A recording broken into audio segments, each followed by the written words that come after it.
দোস্ত, একটা চুমু দে তো। আমার কথা শুনে শারমিন ভ্রু কুঁচকে আমার দিকে তাকিয়ে বলল, কি বললি? একটা চুমু দিতে বলছি। চোখ বন্ধ কর। চুমু খেতেও চোখ বন্ধ করতে হবে? আচ্ছা, করছি। চোখ বন্ধ করতেই শারমিন আমার গালে একটা ঠাস করে থাপ্পড় বসিয়ে দিল। খেয়েছিস? মারলি কেন? কুত্তা, তুই কি বলেছিস? চুমু দিতে। শারমিন কিছুটা রেগে বলল, আমি তোকে চুমু দেব? আরে রেগে যাচ্ছিস কেন? আমি বলছি তোর হাতের চুইংগামটা মুখে দিতে। মানে? মানে সংক্ষেপে বলছি, চুমু দিতে মানে চুইংগাম মুখে দিতে। ও সরি রে, বুঝতে পারিনি। ইটস ওকে, চল কোথায়? ঘুরে আসি। চল। এবার পরিচয়টা দেয়া যাক। আমি জনি, আর যার সাথে এতক্ষণ কথা বললাম সে হলো আমার ফেভিকল বান্ধবী শারমিন খানম, মানে আমার বেস্টু। আমরা দুজনই এবার অনার্স দ্বিতীয় বর্ষে পড়ি। পরদিন কলেজে মাঠের কোণে আড্ডাখানায় বসে চুইংগাম চিবুচ্ছি। তখন শারমিন আমার কাছে এসে আমাকে বলল, কিরে, কি করছিস? আমাকে একটা চুমু দে তো। বলতে দেরি, অ্যাকশন নিতে দেরি নেই। ওর মাথাটা ধরেই ঠোঁটে ঠোঁট দিয়ে চুমু খেলাম। শারমিন রেগে গিয়ে বলল, কুত্তা, কি করলি এটা? কেন? তুই তো বললি তোকে চুমু দিতে। তোকে এই চুমু দিতে বলছি? বলছি তোর হাতের চুইংগাম মুখে দিতে। আমি একটা ইনোসেন্ট ভাব নিয়ে বললাম, ও আমি তো ভাবলাম তুই বুঝি চুমু দিতে বলছিস। আচ্ছা যা, আমার চুমু আমাকে ফিরিয়ে দে। শারমিন এবার রেগে বলল, কুত্তা, তোর চুমু তোকে ফেরত দেওয়াচ্ছি। শুরু করলো আমাকে ধাওয়া করা। আমি ছুটছি, পিছন পিছন শারমিন দৌড়াচ্ছে। কিছু দূর দৌড়িয়ে শারমিন হাঁপিয়ে গিয়ে একটা বেঞ্চে বসে জিরাতে লাগলো। আমিও পাশে গিয়ে বসলাম। দোস্ত, যাই বলিস না কেন, তোর ঠোঁটের স্বাদ কিন্তু অসাধারণ। শারমিন কিছুক্ষণ আমার চোখের দিকে তাকিয়ে থাকলো, তারপর আবার শুরু করলো ধাওয়া। এক দৌড়ানিতে কলেজ থেকে বের করলো। পাগলিটাকে ভালোই খেপিয়েছি। হা হা হা, পাগলি একটা। খুব ভালোবাসি শারমিনকে, কিন্তু বুঝতে দেই না। হয়তো বন্ধুত্ব নষ্ট করে দিতে পারে। রাত 12টার দিকে শারমিনের কাছে কল দিলাম। ঘুমিয়ে আছে মনে হয়। দুবার রিং হওয়ার পর ধরলো। ঘুম ঘুম কণ্ঠে বলল, হ্যালো। কিরে দোস্ত, কি করস? শারমিন রেগে গিয়ে বলল, হারামি, এত রাতে মানুষ কি করে? কত কিছুই তো করে, তুই কি করছিস? শালা, মুখ ফাটিয়ে দেব। এত রাতে আমার কাঁচা ঘুম নষ্ট করে বলছিস কি করি? ও সরি দোস্ত, ঘুমাতাইলে। কুত্তা, ফোন রাখবি না। আমার কাঁচা ঘুম নষ্ট করছিস, এখন সারা রাত কথা বলবি। তোরে ঘুমাতে দেব না। আমি কি তোর বয়ফ্রেন্ড নাকি যে তোর সাথে সারা রাত পিরিতির কথা বলবো? শারমিন রেগে বলল, হুম, তুই আমার বয়ফ্রেন্ড। সারা রাত কথা বল। কি বলবো, বিয়ের পর বাচ্চা কয়টা নিব? এসব আমার কিন্তু লজ্জা লাগছে। কুত্তা তোরে। থাক, একটা ফ্লাইং কিস দাও তো বাবু। তোরে কুত্তা, তোরে সামনে পাইলে কি যে করবো। টুট টুট টুট। কলটা কেটে দিয়ে মনের সুখে একটা ঘুম দিলাম। পরদিন কলেজে গেলাম। শারমিন মিনারের সিঁড়িতে বসে আছে, ওর পাশে গিয়ে বসলাম। কি রে, কি করিস? কথা বলবি না, আমি রেগে আছি। তা মহারানী রাগ ভাঙানোর জন্য কি করতে পারি? যা, ফুচকা নিয়ে আয়। আচ্ছা, আনতেছি। কলেজের সামনে ফুচকাওয়ালা মামা বসে, সেখান থেকে এক প্লেট ফুচকা নিয়ে গেলাম শারমিনের কাছে। নে তোর ফুচকা। শারমিন ফুচকা পেয়ে সে কি খুশি, গপাগপ খেতে লাগলো। এটা আমার সহ্য হলো না, তাই বললাম, ওইদিকে দেখতো, ওইটা রোমান না? কই? ও অন্যদিকে তাকানোর সাথে সাথে এক পিস মুখে পুরে নিলাম। না, ওটা রোমান না। প্লেটের দিকে তাকিয়ে বলল, আমার ফুচকা একটা কই? আমি কিভাবে বলবো, তুই তো মাত্র খেয়েছিস। ছি ছি শারমিন, তুই খেয়েও ভুলে যাস। চুপ হারামি, আমি দেখছি ছিল। আচ্ছা দেখতো, এটা তোর খালাতো বোন না? কোথায়? ওই যে। শারমিন তাকাতেই আরেক পিস মুখে ঢুকিয়ে নিলাম, কিন্তু গিলতে পারলাম না। তার আগে ও ফিরে আমার দিকে তাকালো। আমার মুখের দিকে চোখ বড় বড় করে তাকিয়ে রইল। আমি ফুচকা মুখে রেখে বললাম, আমি না। কুত্তা, তোর একদিন কে আমার একদিন। এই বলে শুরু করলো ধাওয়া কর। আমি দৌড়াচ্ছি, ও পিছন পিছন দৌড়াচ্ছে। মিনারের নিচের সিঁড়িতে এসে শারমিন পা মোচকে পড়ে যেতে ধরলে আমি ধরার জন্য আগাই, আর সাথে সাথে যা হবার তাই হলো। ও আমাকে নিয়ে পড়লো, আমার বুকে ভাগ্যের কি লীলা খেলা। শারমিনের ঠোঁটগুলো আমার ঠোঁটের ভিতর ঢুকে গেল। সুযোগ কি আর বারবার আসে? তাই ঠোঁট দিয়ে ওর ঠোঁট জোড়া চুমুক দিয়ে ধরলাম। বেশ কিছুক্ষণ পরও নিজেই ছাড়িয়ে নিয়ে আমার বুক থেকে পাশে সরল। আমি উঠে দাঁড়ালাম। দুজনেই যেন ঘোরের ভিতরে আছি। দুজন লজ্জায় দুজনের দিকে তাকাতে পারছি না। শারমিন একা একা ওঠার চেষ্টা করছে কিন্তু উঠতে পারছে না। আমাকেও বলছে না। পায়ে ভালোই চোট লেগেছে তাই শারমিনকে কোলে তুলে নিলাম। শারমিন ঘোর লাগা চোখে আমার মুখের দিকে তাকিয়ে আছে। কলেজের সবাই তাকিয়ে আছে। ওকে নিয়ে ক্লাসে বসালাম। লাইব্রেরি থেকে ফার্স্ট এইডের বক্স আনালাম। ওর পা আমার হাঁটুর উপর রেখে পাটা ব্যথারোধক স্প্রে দিয়ে মালিশ করে দিলাম। তারপর আবার কোলে করে রিকশায় উঠে ওর বাসায় দিয়ে আসলাম। এর ভিতর দুজনের মধ্যে কোনো কথা হয়নি।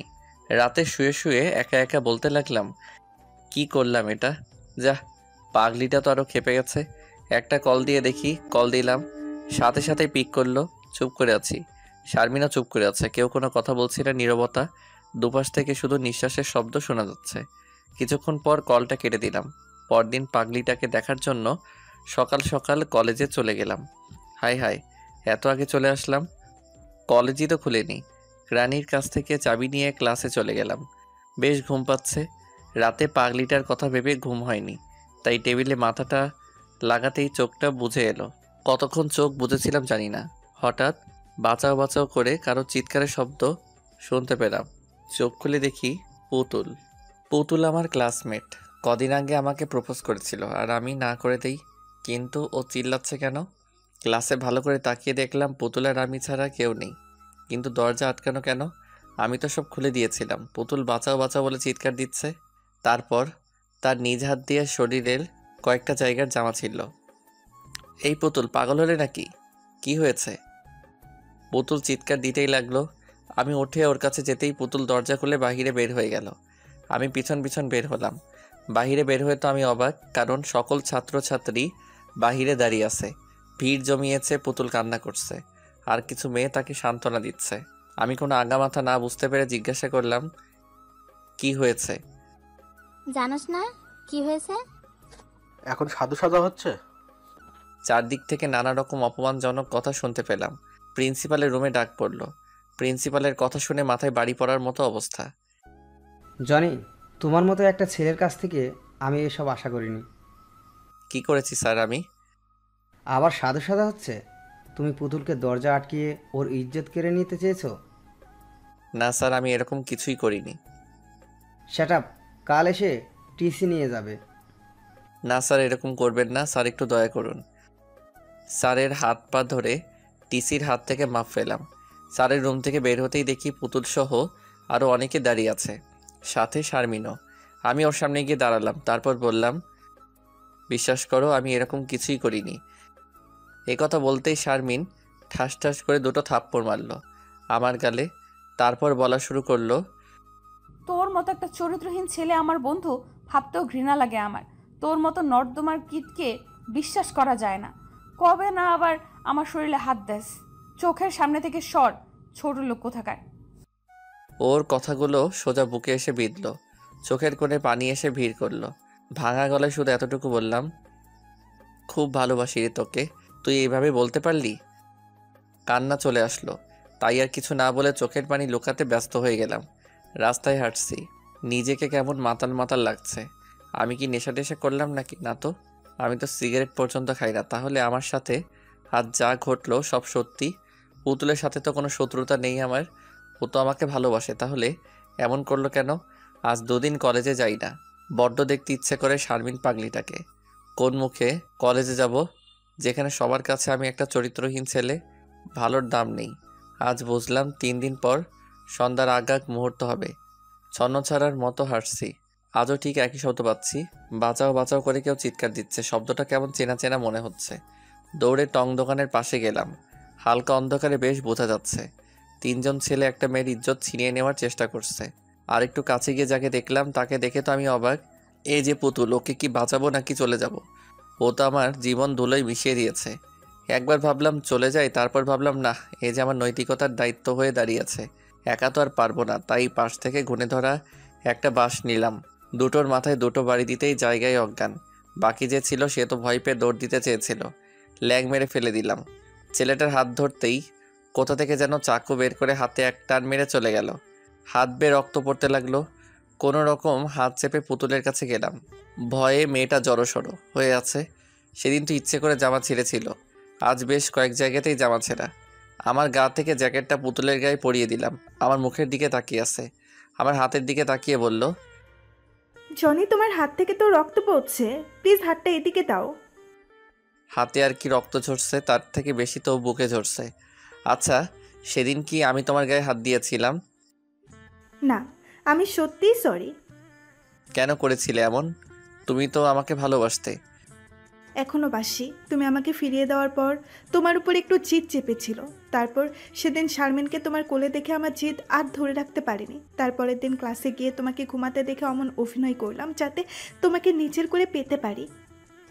তুমি তো জানোই আমি শারমিনকে ভালোবাসি। আগেই বলেছিলাম, চাইলে বেস্ট ফ্রেন্ড হতে পারতে। আচ্ছা যাই হোক, এখানে কি করছিলে এই সময়?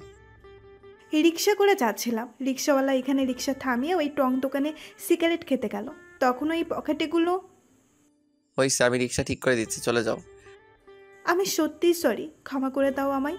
আমি সবাইকে সব সত্যি বলে দেব। আচ্ছা দিলাম করে, সাবধানে যেও। তোমার হাতে রক্ত পড়ছে তো? যাওয়ার পথে ড্রেসিং করে নেব। সাবধানে যেও। পুতুলকে একটা রিক্সায় করে পাঠিয়ে দিলাম। দুদিন পর প্রিন্সিপাল কল করে কলেজে যেতে বলল। তার পরের দিন রাত ঠিক 12টার দিকে ফোনটা বেজে উঠল। তাকিয়ে দেখি শারমিনের কল। বুকের ভিতর চিনচিন করে উঠল। ওর বলা কথাগুলো মনে পড়তে আর কল ধরলাম না। বেশ কয়েকবার বেজে বন্ধ হয়ে গেল। একে একে কলেজ থেকে সবাই কল দিয়ে ক্ষমা চেয়ে কলেজে যেতে বলল। কতদিন আর কলেজে না গিয়ে থাকবো, তাই কাল কলেজে যাওয়ার চিন্তা ভাবনা করলাম। পরদিন যথাসময় কলেজে গেলাম। একে একে সবাই এসে সরি বলে গেল। সরি রে, আমরা আসলে বুঝতে পারিনি। পুতুল দুদিন আগে সব বলে দিয়েছে। তোরা কি বুঝতে পারবি? যার সাথে 2 বছর পথ চলা সেই বুঝতে পারলো না তা কেমন আছিস তোরা? ভালো। ক্লাসে ঢুকতে যাব তখন শারমিন এসে সামনে দাঁড়ালো মাথা নিচু করে। পাশ কাটিয়ে ক্লাসে ঢুকতে যাব তখনই শারমিন আমার হাত ধরে বারান্দায় নিয়ে গেল। নিচের দিকে তাকিয়ে বলতে লাগলো, সরি রে, আমি বুঝতে পারিনি পুতুল যে এমন সবার চোখে ধুলো দেবে। প্লিজ ক্ষমা করে দে আমায়। একটা কথা কি জানিস? কাছের মানুষের দেয়া ব্যথা সহ্য করা বড় কষ্টের। আচ্ছা যা, মাফ করে দিলাম। সত্যি? আচ্ছা চল কফি খেয়ে আসি। শারমিন যেন বিশ্বাস করতেই পারছে না আমি এত তাড়াতাড়ি মেনে নিব। আসলে কষ্ট বুকে থেকেই গেল। ওকে নিয়ে কফি খেতে চলে গেলাম। সব আগের মতো স্বাভাবিক হয়ে গেল, কিন্তু আমি স্বাভাবিক হতে পারলাম না। পরদিন আমি কলেজে গেলাম। শারমিন আর আমি পাশাপাশি বসে আছি। তখন পুতুল আসলো আমাদের কাছে। জনি, কেমন আছো? এই তো ভালো, তুমি? ভালো। তোমার হাতের কি অবস্থা? ভালো। শার্টের হাতা উঠাও, দেখবো। ভালো হয়ে গেছে। পুতুল নিজ হাত দিয়ে সাথে হাতটা উঠিয়ে দেখতে লাগলো। শারমিন চোখ বড় বড় করে দেখছে কি হচ্ছে। বেশ খানিকটা কেটে গেছে, এখনো তো শুকায়নি। চলো কফি খেয়ে আসি। না, পরে এক সময় খাবো। কোনো না শুনছি না। তুমি কিন্তু বলেছো বন্ধু হতে, এখন বন্ধুর কথা শোনো আর চলো। শারমিন চলো। না, তুই যা। কথাটা দাঁতে দাঁত চেপে বলল। পুতুল আমার হাত টেনে নিয়ে গেল। কি আজব দুনিয়া! দুদিন আগে পুতুল আমার সাথে কি করলো, আর এখন একসাথে কফি খেতে ক্যান্টিনে যাচ্ছি। ক্যান্টিন থেকে ফিরে এসে দেখি শারমিন আগের জায়গাতেই বসে আছে। কিছুটা রাগের আভা ওর মুখে ফুটে আছে। ধপাস করে গিয়ে বসলাম। তোর হাত কাটা, এটা ও জানলো কেমনে আর আমাকে বলিসনি কেন? পরে বলবো নে। ও তোর সাথে এত কিছু করলো, তারপরও তুই ওর সাথে গেলি? তুইও তো কম কিছু করলি না। শারমিন মুখটা কালো করে ফেললো। আচ্ছা সেসব কথা বাদ দে, সাথে গেলি না কেন? সেটা আমার ব্যাপার। তাও কথা। এ কথা বলতেই শারমিন আমার মুখের দিকে তাকালো। তারপর 2 দিন পর রাত তখন 12টা। শারমিন কল দিল। ঘুমিয়েছিলাম তাই 3বারে কল ধরলাম। হ্যাঁ বলো। কি করছিস? ঘুমিয়ে আছি। ও, কিছু বলবি? বললে বল, আমি ঘুমাবো। কেন? কোনো কারণ ছাড়া কি তোর সাথে কথা বলতে পারি না? আমার মতো চরিত্রহীন ছেলের সাথে এত রাতে কি বলবি? বাজে কিছু বলে ফেলতে পারি। শারমিন কিছুক্ষণ চুপ করে থেকে বলল, তুই যেন কেমন হয়ে গেছিস আগের থেকে। ছোট লোক হয়ে গেছে তাই তো? জনি? আচ্ছা বাদ দে সব কথা, কাল কলেজে কথা হবে। কিছুক্ষণ দুজনে নীরবতা চললো। শারমিন নাক টানছে, বুঝি না কাতার কি হলো। শারমিন ঘুমা। কলটা কেটে দিয়ে ঘুমানোর চেষ্টা করলাম। পরদিন কলেজে গিয়ে দেখি শারমিন মুখটা মলিন করে বসে আছে। চোখটা কিছুটা লাল, মনে হয় রাতে ঘুমায়নি। ওর পাশে গিয়ে বসলাম। কী রে, কেমন আছিস? শারমিন আমার চোখের দিকে কীরকম করে যেন তাকালো। হৃদয় কেঁপে উঠল আমার। ওর চুপ থাকা দেখে বললাম, কী রে, কী করিস? কিছু না। ও, ওকে চুপচাপ দেখে বললাম, চল ফুচকা খেয়ে আসি। তুই রাতে এমন করলি কেন? আসলে রাতে ঘুমের মধ্যে কি বলেছি খেয়াল নেই, চল। হুম। শারমিনকে নিয়ে ফুচকার দোকানে গেলাম। 2 প্লেট ফুচকা দিতে বললাম। শারমিন আমার দিকে তাকিয়ে বলল, কি রে, 2 প্লেট নিচ্ছিস কেন? আমি খাবো না। 1 প্লেটে খাই না? না, কেন? আমার থেকে ভালো কারোর সাথে শেয়ার করিস। হুম। এখন ঘপাঘপ খেয়ে নে, ক্লাসে যেতে হবে। আমার খাওয়া প্রায় শেষ, কিন্তু শারমিন মুখে 1 পিস দিয়ে ফুচকার দিকে তাকিয়ে কি যেন ভাবছে। কি রে, খাচ্ছিস না কেন? শারমিন হকচকিয়ে বলল, কই, খাচ্ছি তো। বিল মিটিয়ে ক্লাসে চলে আসলাম। ক্লাসে আসছি যাচ্ছি, এরকম করে কিছুদিন অতিবাহিত হয়ে গেল। তো আজও কলেজে মিনারের সিঁড়িতে বসে বসে চুইংগাম খাচ্ছিলাম। হঠাৎ কে যেন বলে উঠল, একটা চুমু দে তো। মাথা উপরে তুলে দেখলাম শারমিন। আগের মন মানসিকতা থাকলে হয়তো শারমিনের ঠোঁটেই চুমু খেতাম। হাত থেকে ওর দিকে 1 পিস চুইংগাম বাড়িয়ে দিলাম। ও হয়তো এটা আশা করেনি, অন্য কিছু আশা করেছিল। অস্পষ্ট স্বরে বলে উঠল, এই চুমু না। কিছু বললি? না। তাহলে নিচ্ছিস না কেন? হুম। হাত থেকে চুইংগামটা নিল। বসে বসে খা। শারমিন পাশে বসলো। চুইংগাম হাতে নিয়ে কি যেন ভাবছে। কি রে, ইদানিং ভাবাভাবি করিস দেখছি। কি ভাবিস এত? তুই আগের থেকে অনেক বদলে গেছিস। হা, তাই নাকি? তুই কখনো কাছের মানুষের কাছ থেকে কষ্ট পেয়েছিস? না, তবে এখন পাচ্ছি। তোকে আবার কে কষ্ট দিচ্ছে? নতুন কাউকে জুটিয়েছিস নাকি, সেই দিচ্ছে কষ্ট? শারমিন কিছুটা রেগে বলল, জনি, বেশি বাড়াবাড়ি হয়ে যাচ্ছে কিন্তু। কুল দোস্ত কুল, তোর থাকাটাই স্বাভাবিক, থাকতেই পারে। বড়লোক বাবার একমাত্র মেয়ে বলে কথা। মিস শারমিন খানম চৌধুরী, সেরা সুন্দরী। তুই কি বিদ্রুপ করছিস আমাকে নিয়ে? সে সাহস আছে কি আমার? শারমিন কিছুটা বিস্ময় নিয়ে আমার চোখের দিকে তাকালো। চল চল ক্লাসে যাই। আমার পিছন পিছন শারমিন আসতে লাগলো। পরদিন কলেজে গিয়ে আমি অবাক, পুতুল আমার জ্যাকেট পরে কলেজে এসেছে। সেদিন যে পরিয়ে দিয়েছিলাম আর ফেরত দেয়নি। ক্লাসে আর না ঢুকে মাঠে কোণে বসানো বেঞ্চে বসলাম। কোথা থেকে যেন শারমিন হন্তদন্ত হয়ে আমার সামনে এসে দাঁড়ালো। দেখে তো মনে হয় বেশ রেগে আছে। কি রে, তোকে এমন দেখাচ্ছে কেন? তোর জ্যাকেট ওর গায়ে কেন? কার? শারমিন কিছুটা ধমকের স্বরে বলল, তুই জানিস না কার গায়ে? পুতুলের গায়ে। থাকলে সমস্যা কি? শারমিন এবার পুরো রেগে গিয়ে আমার মুখের কাছে মুখ এনে বলল, থাকবে কেন ওর কাছে? শোন, আমাকে রাগাস না। রাগালে কিন্তু ছাড়খাড় করে দেব, বলে দিলাম। এ কথা বলেই শারমিন আবার হনহন করে চলে গেল। কিছুক্ষণ পর শারমিন হাতে করে আমার জ্যাকেটটা নিয়ে এলো। নে তোর জ্যাকেট, কুত্তা একটা। এই বলে শারমিন জ্যাকেটটা আমার মুখে ছুঁড়ে মেরে চলে গেল। আমি ওর কাণ্ড থেকে হাসছি। বসে না থেকে ক্লাসে চলে গেলাম। ক্লাসে যেতেই পুতুল আমার কাছে আসলো। জনি, শারমিন এটা কাজ করলো। কি করেছে? তোমার জ্যাকেটটা দিতে এনেছিলাম, কিন্তু কিন্তু কি? পুতুল কিছুটা মুখ বেঁকিয়ে বলল, ওই শারমিন আমার কাছ থেকে এমনভাবে ছিনিয়ে নিল যেন তার জিনিস আমি চুরি করে নিয়েছি। তুমি পড়তে গেলে কেন? এমনি। ভালো। ক্লাসে আর শারমিনকে দেখতে পেলাম না। সেদিন আর শারমিন আমার সাথে কথা বলল না। পরদিন শারমিন কলেজে এলো না। তারপরের দিন কলেজে গিয়ে দেখি শারমিন একা একা বসে আছে মাঠের কোণে বেঞ্চে। আমি পাশে গিয়ে বসলাম।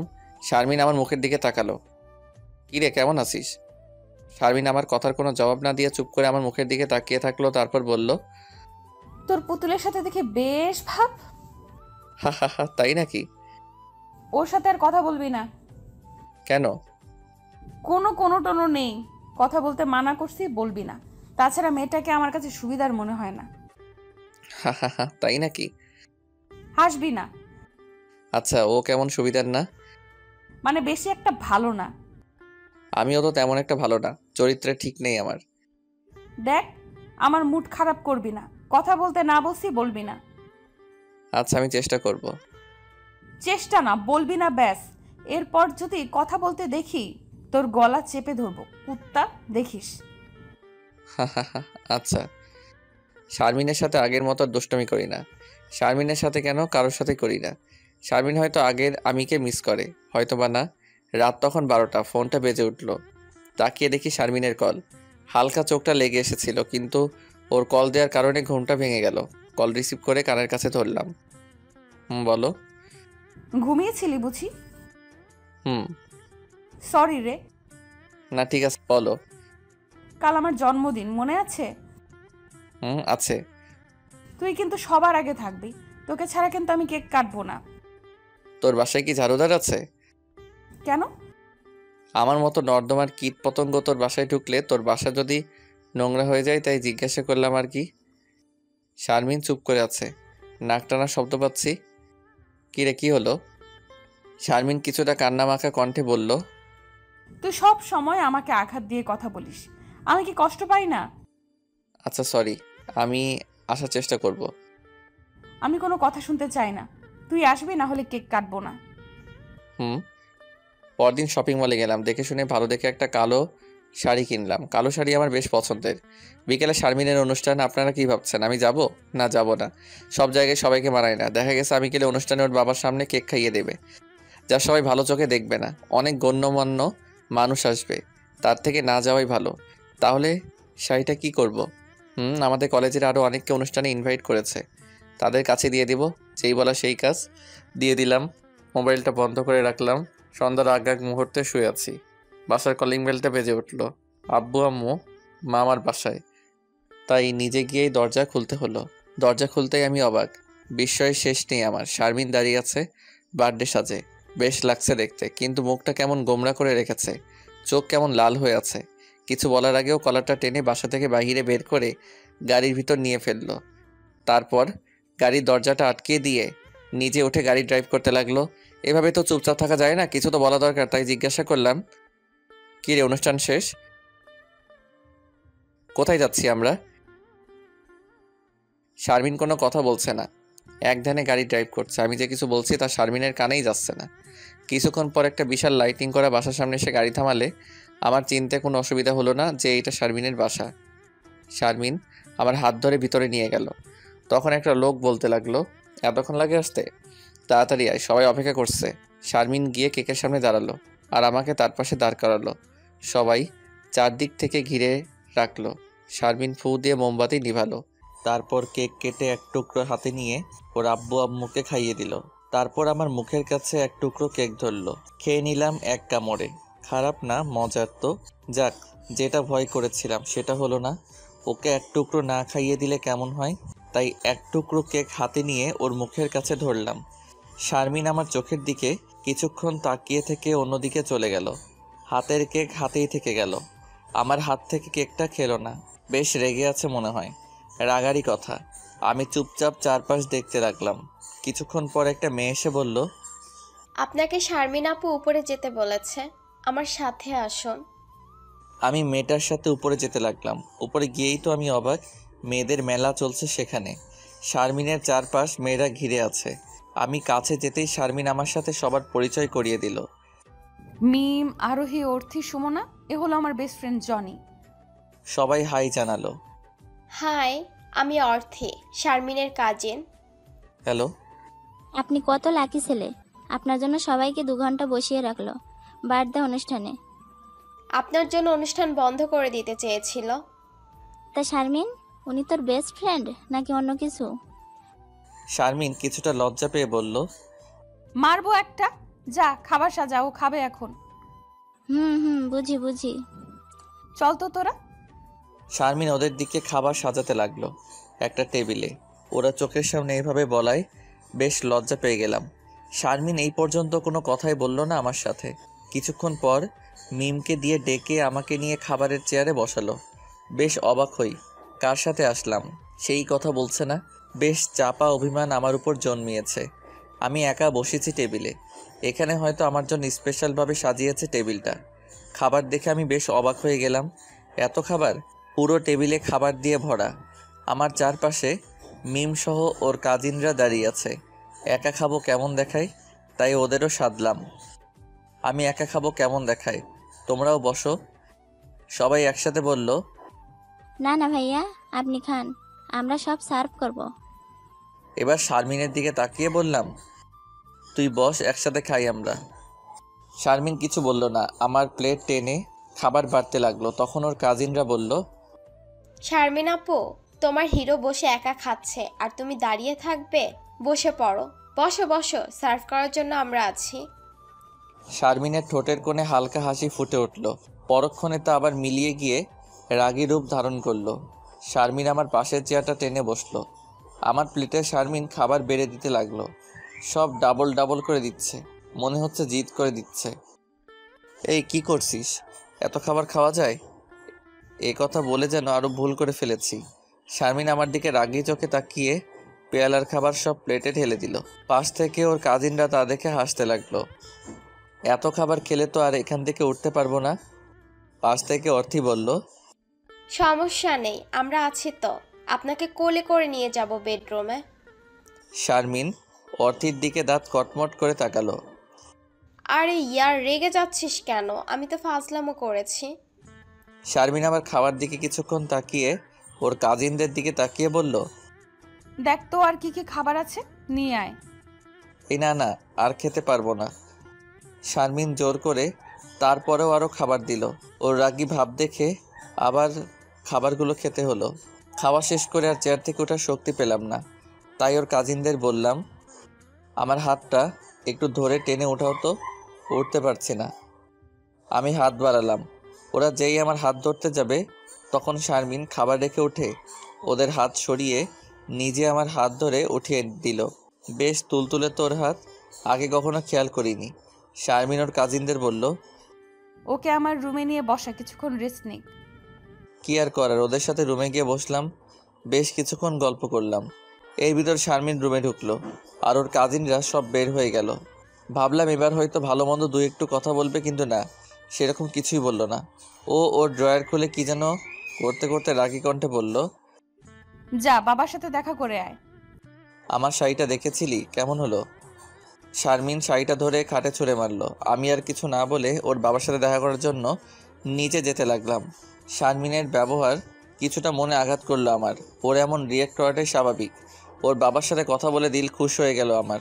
বেশ ভালো লোক, বিজনেসের কাজে সবসময় বাইরে থাকে। ওনার সাথেই প্রথম দেখা হলো। আনমনে বসে বসে ভাবছি, শারমিনের কি আমার দেওয়ার শাড়িটা পছন্দ হয়নি? হবে হয়তো, অতটা দামি না শাড়িটা, তবে বেশ খুঁজে পছন্দ করে কিনেছি। রাত হলো অনেক, আর থাকা যাবে না, বাসা খালি। তাই শারমিনকে বলার জন্য উঠতেই দেখি ও সামনে। কখন আসলো কে জানে।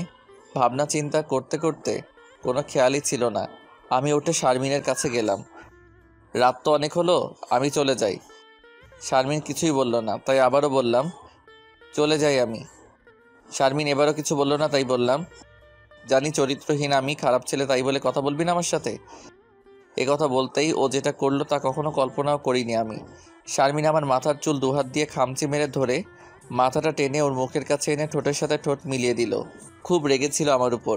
ওর চুমুতেই বেশ বোঝা যাচ্ছে চুলগুলো আরও জোরে খামচি মেরে ধরে ঠোঁটে চুমুক দিয়ে ধরেছে। ওর কাজিনরা দেখে অবাক হয়ে হা করে মুখে হাত দিয়ে থাকলো। শারমিন কিছুক্ষণ পর একটা ধাক্কা দিয়ে সরিয়ে দিয়ে কাঁদতে কাঁদতে দৌড়ে উপরে চলে গেল। আমি ধাক্কা সামলাতে না পেরে সোফাতে পড়ে গেলাম। কি হলো এতক্ষণ, মাথায় তো নষ্ট করে দিল। ওর কাজিনরা এসে বলল, বেশ রোমান্টিক তো আপনারা। তোমরা যা ভাবছো আসলে তা না। দেখলাম তো, একজন আরেকজনের ঠোঁটের উষ্ণ ছোঁয়া নিচ্ছেন।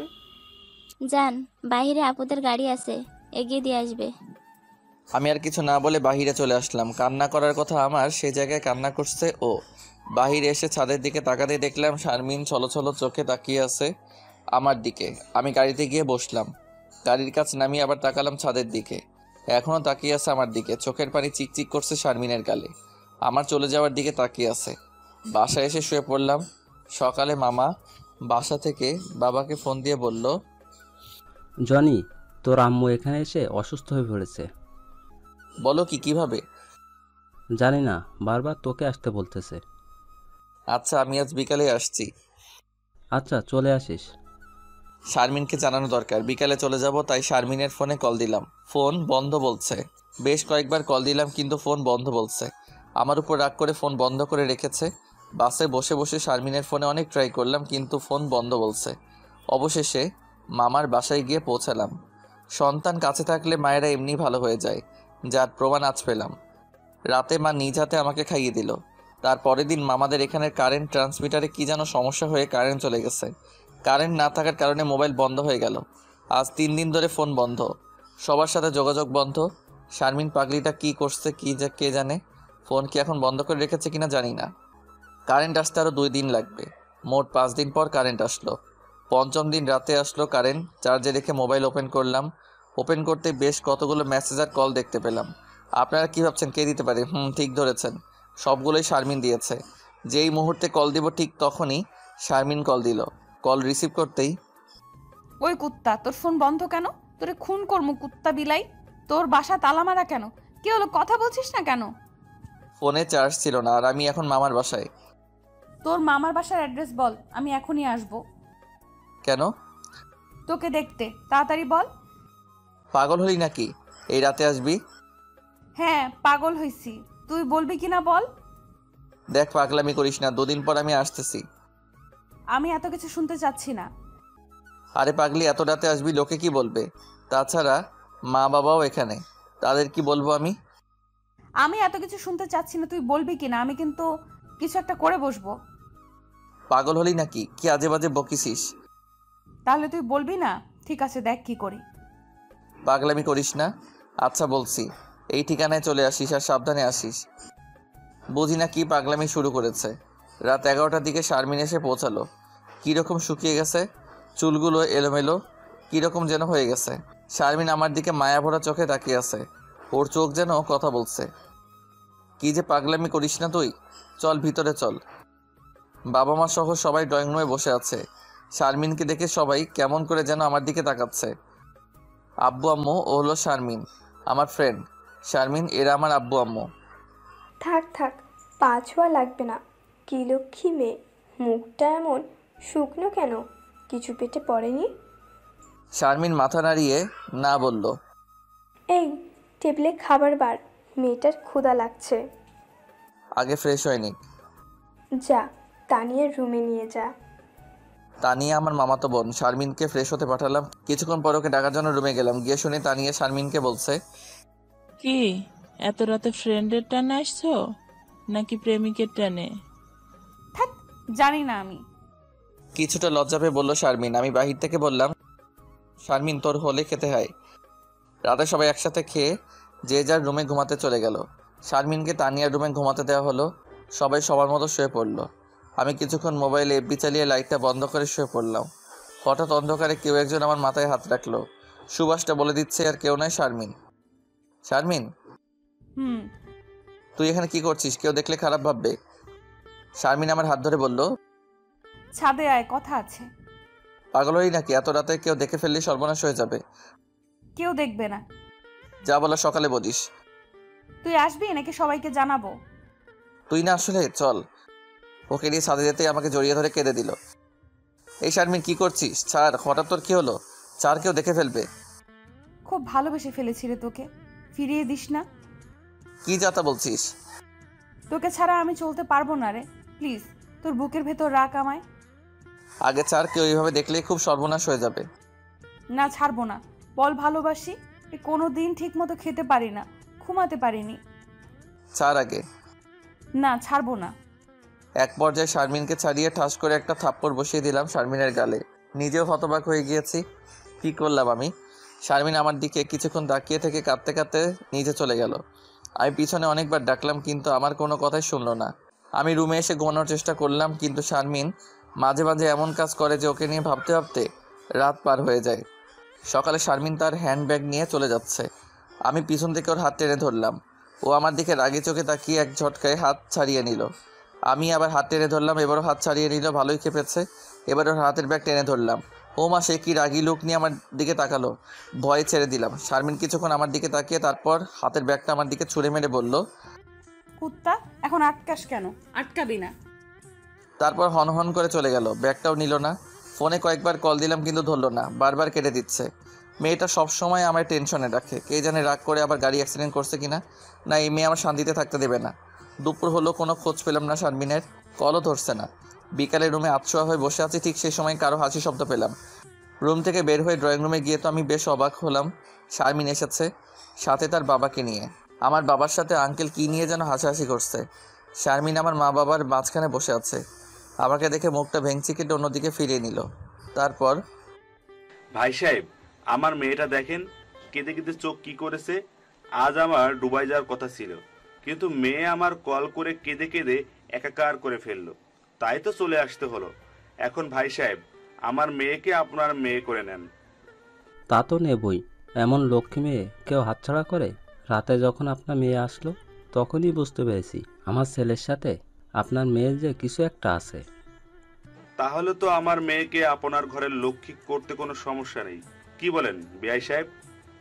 কি যে বলেন বিআই সাহেব, আপনার মতো একজন সম্মানিত লোকের সাথে আত্মীয় করা তো ভাগ্যের ব্যাপার। মাঝখান থেকে আমি বললাম, আমার সমস্যা আছে। সবাই আমার দিকে অবাক হয়ে তাকালো। শারমিন চোখ বড় বড় করে চেয়ে আছে, এই যেন গিলে খাবে। তোমার কি সমস্যা বাবা? আমার মেয়ে কি খারাপ? তা না আঙ্কেল, ও অনেক ভালো একটা মেয়ে। তাহলে সমস্যা কোথায়? ও দেখতে খুব সুন্দর, খুব ভালো একটা মেয়ে। আমি চাই না আমার মতো একটা সাধারণ ছেলের সাথে ওর জীবন চড়াক। ও অনেক ভালো উঁচু জায়গায় বিয়ে হবে, আমি চাই ও সুখী থাকুক। এতক্ষণ শারমিন কিছু বলেনি, কিন্তু আমি এ কথা বলতেই বসা থেকে উঠে সবার সামনে আমার হাত ধরে টেনে রুমে নিয়ে গিয়ে রুমের দরজা আটকে দিল। এ কি করছিস? দেখ, উল্টাপাল্টা কিছু করবি না, বাহিরে সবাই আছে। কুত্তা, আজ সব করব। খুব ভালোবাসি তোকে, তাই এমন করছিস। আমার চুপ থাকা দেখে এবার গলা চেপে ধরলো। চুপ করে আছিস কেন কুত্তা? তোকে আজ মেরে ফেলবো। আমাকে বিয়ে করবি না? তোর মুখ। আর কিছু বলতে দিলাম না, ঠোঁট দিয়ে ওর মুখ বন্ধ করে দিলাম। আর কত অভিমান করে থাকবো? কিছুক্ষণ পর ছেড়ে দিলাম। অশান্ত মেয়েটা যেন ঠোঁটের ছোঁয়ায় নিমিষে শান্ত হয়ে গেল। শারমিন বুকের ভিতর কয়েকটা কিল দিয়ে বলল, শয়তান একটা, আমাকে ভালোবাসিস না তাই না? এখন চুমু দিলি কেন? আমি আরও শক্ত করে শারমিনকে জড়িয়ে ধরলাম। শারমিন বুকের ভিতর মুখ গুজে আমাকেও জড়িয়ে ধরল। বেশ কিছুক্ষণ পর শারমিন বুকের ভিতর থেকে মুখ বের করে বলল, এবার ছাড়, সবাইকে বলতে হবে তো। আর রুম থেকে বের হয়ে সবাইকে হ্যাঁ বলবি। ওকে। আব্বু আর আঙ্কেলকে হ্যাঁ বলে দিলাম। তারা বিয়ের দিন ঠিক করলো। এরপর শারমিন আর আমার বিয়েটা খুব ধুমধাম করে হলো। বাসরাতে দুজন খাটে বসে আছি। আমি শারমিনের দিকে তাকিয়ে বললাম, তোকে খুব সুন্দর লাগছে। ওই, তুমি এখনো তুই তুই করে বলবে? আচ্ছা সরি, তা তুমি আমার মতো কীট পতঙ্গের সাথে নিজেকে জড়ালে কেন? এ কথা বলতেই শারমিন আমাকে ধাক্কা মেরে ফেলে দিয়ে বুকের উপর চেপে বসলো। কি বললি তুই? আবার এসব? আজ তোকে এমন শাস্তি দিব, জীবনেও আর এসব কথা মুখে আনবি না। সরি ভু। আর বলতে দিল না, ঠোঁটের উপর হামলা করা শুরু করে দিল। এই যে রোমান্টিক আক্রমণ, এরকম আক্রমণের শিকার আমি রোজ হতে চাই। এই যুদ্ধে কোনো হার জিত নেই, আছে শুধু ভালোবাসা।